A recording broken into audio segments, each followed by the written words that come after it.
tektite you don't see for sale too often is Ivoryite from Ivory Coast in West Africa.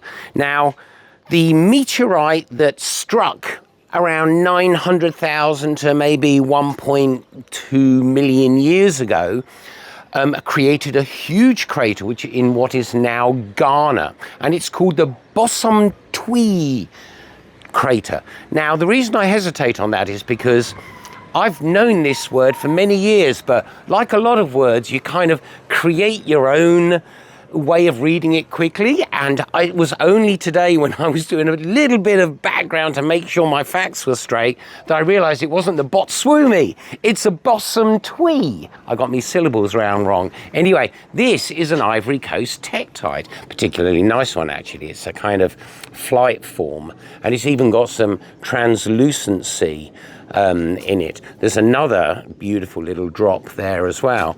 Now, Ivory Coast tektites are, there's probably, we figured out, a group of us about a year or two ago, figured out they've probably found about 1,000 over the years. They were first found in the 30s, but it was only really in the 60s that they started doing any kind of proper research on it, and a very well-known French collector, Alain Carillon, was the person who really brought them to market at first.